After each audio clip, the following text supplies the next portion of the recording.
Como vocês já sabem, a incursão ucraniana pelo oblast russo de Kursk está agitando a atual guerra que já ultrapassou mais de 2 anos e meio de conflito, sem sinais de diminuição das tensões. Pelo contrário, nesse final de semana, principalmente no domingo, com as últimas informações que foram disponibilizadas para nós, para que pudéssemos ali tirar uma análise de tudo que está acontecendo no norte da Ucrânia, as tensões só se escalaram nas últimas 24 horas.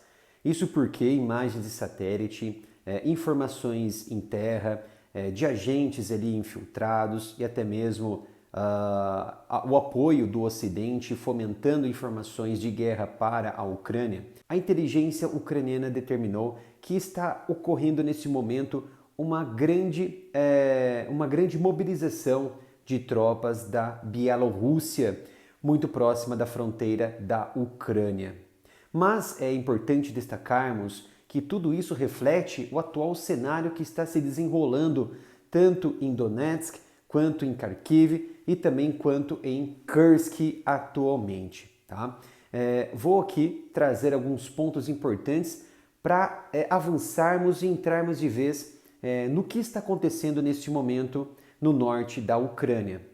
Para quem acompanha o canal, já conhece toda a situação que está se desenrolando nas últimas análises que eu fiz aqui no canal, em que a Ucrânia ela tentou abrir outras frentes de incursão, outras frentes de penetração no território da Rússia, iniciando, é claro, por Kursk, que deu muito certo e que continua até então, essa infiltração no interior do oblast russo de Kursk, mas a Ucrânia abriu a frente de Belgorod, mais ao sul de Kursk, e também tentou abrir um espaço de infiltração por Bryansk, só que esse território ele foi muito bem defendido pelas tropas russas, que já haviam mobilizado diversas unidades especiais nessa região, temendo um possível aprofundamento e expansão dessa ofensiva de Kursk para a região de Bryansk. Tá?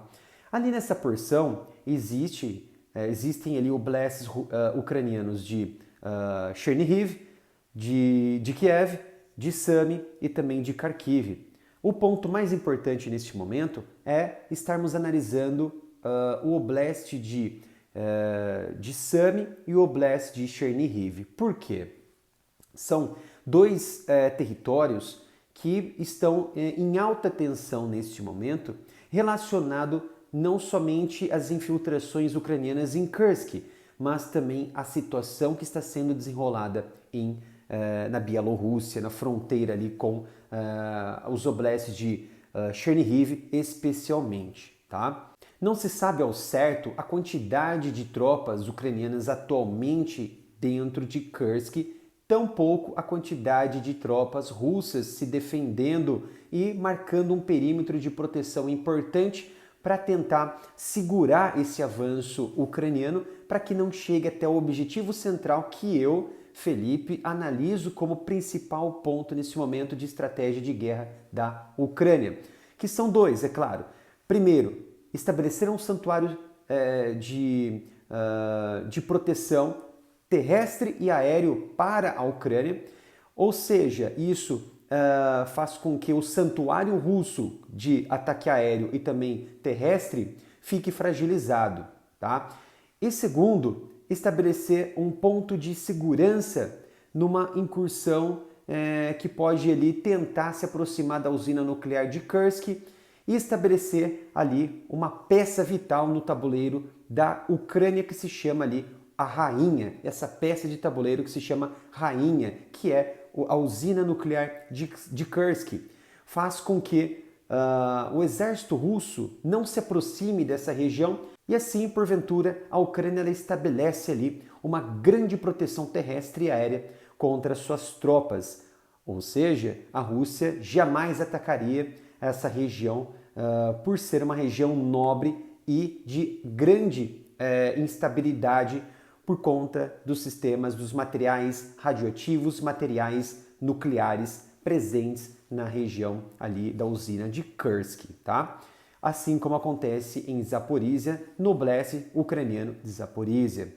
Então, segundo estimativas, das informações até mesmo veiculadas, disponibilizadas pelos ucranianos e também pelos russos, hoje há uma estimativa de em torno de 2 a 3 regimentos ou brigadas da Ucrânia atuando na região de Kursk.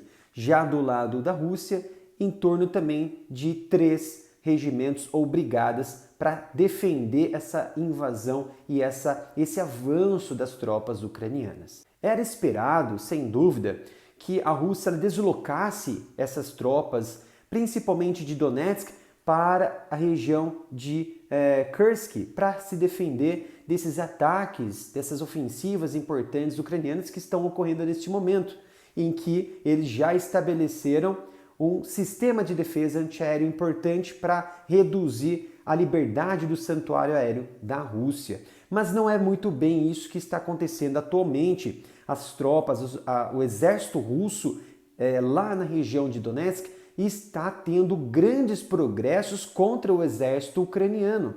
Inclusive está chegando muito próximo e provavelmente dentro das próximas semanas o exército russo vai conquistar a cidade estratégica de Pokrovsk, uma cidade na região de Donetsk que é muito importante para o exército ucraniano.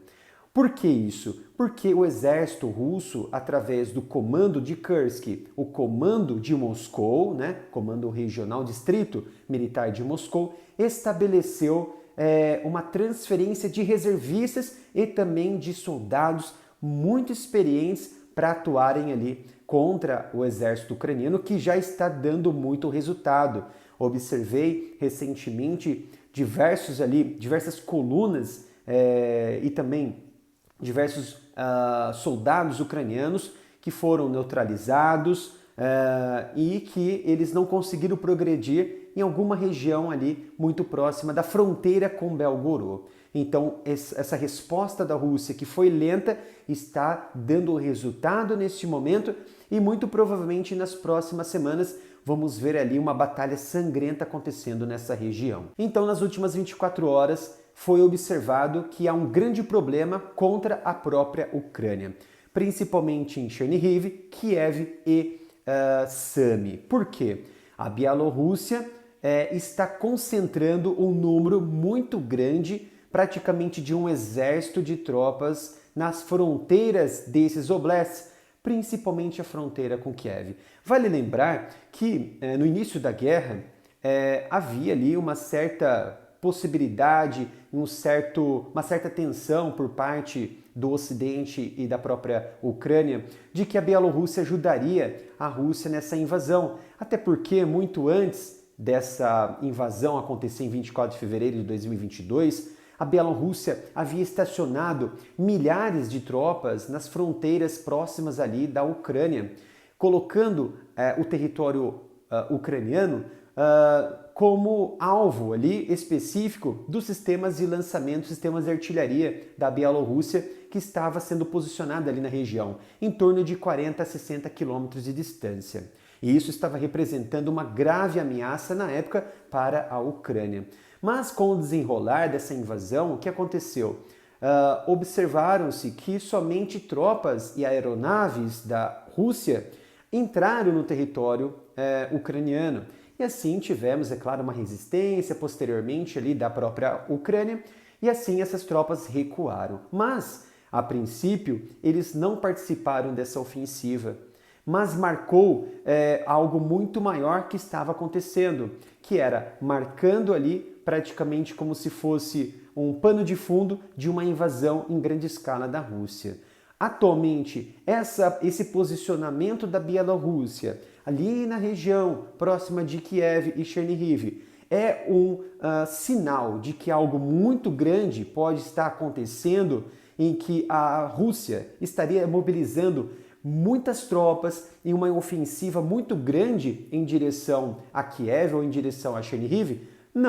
Não temos essa informação até então. Inclusive, nada foi divulgado pelos britânicos, nada foi divulgado, por exemplo, também pela inteligência ucraniana.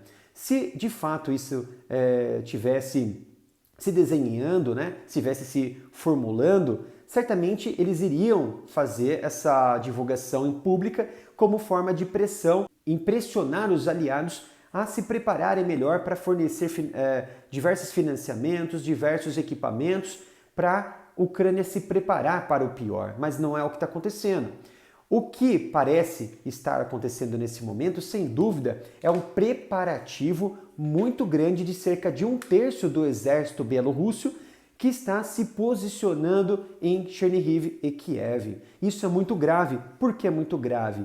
Porque há uma média de 120 mil tropas atuais da Bielorrússia com blindados, com sistemas de artilharia posicionadas em que o território russo, neste momento, está dentro do perímetro de ataque dos sistemas de artilharia, porque está ali em torno de 40 a 60 quilômetros de distância do posicionamento dos sistemas de artilharia da Bielorrússia. Isso é muito grave? Sim, é muito grave, mas indica outras questões que vamos discutir mais à frente, tá? Mas, a princípio, isso revela que isso está incomodando o comando de Kiev. Isso está incomodando porque a Ucrânia ela está focada, nesse momento, em abrir espaço territorial dentro do Oblast de Kursk. Então, isso já sinaliza algo muito ruim está acontecendo e as tensões estão somente se escalando. E o que a Ucrânia fez? Ela soltou uma nota em tom realmente de ameaça, em tom solicitando para que as tropas da Bielorrússia se afastem imediatamente das fronteiras até um certo ponto em que os territórios ucranianos não estejam mais na distância dos sistemas de artilharia, nos sistemas de equipamentos do exército bielorrusso. Ou seja, a Ucrânia ela solicitou para que esses equipamentos, as tropas da Bielorrússia, não permaneçam em uma área em que o território da Ucrânia fique vulnerável ou fique na distância de um ataque de artilharia, por exemplo, ou ataque de aeronave, outro tipo de equipamento das tropas bielorrussas. E a Ucrânia não mostrou nenhum interesse de diálogo nesse momento com o presidente Alexander Lukashenko, porque a Ucrânia nesse momento se posiciona dizendo que isso claramente é uma provocação, uma ameaça, e que a Ucrânia está preparada para fazer todo tipo de ataque, ou melhor, de defesa, de contra-ataque, caso o seu território seja alvo de invasão ou seja alvo de ataque da Bielorrússia. Então, este é o cenário atual de grandes tensões nesse momento no norte da Ucrânia. Então, eu lanço algumas questões para vocês. O que vocês acham desse posicionamento? O que vocês acham que pode vir mediante esse acúmulo de tropas tão grande, de 120 mil tropas, que foi o número exato, mais ou menos, é claro, né, das tropas russas que invadiram a Ucrânia lá em 24 de fevereiro de 2022. Lembrando que haviam ali praticamente 300 mil tropas posicionadas em toda a fronteira da Ucrânia no momento da invasão, mas metade, pouco menos da metade, que invadiu de fato a Ucrânia. E é claro que eu vou trazer tudo que pode estar relacionado a isso, sobre as consequências desse posicionamento, o que isso significa e quais os perigos para a Ucrânia a partir desse acúmulo de tropas na fronteira. E é claro que eu vou trazer uma análise aprofundada sobre tudo isso e os riscos que essa tensão pode colocar em toda a região do leste europeu no vídeo do meio-dia de hoje, tá bom? Espero que tenham gostado desta análise. Não se esqueça de curtir e compartilhar o vídeo, se inscrever e, é claro, acionar o sino de notificação para não perder nenhum conteúdo. Obrigado pela sua presença e nos vemos no próximo vídeo aqui no canal.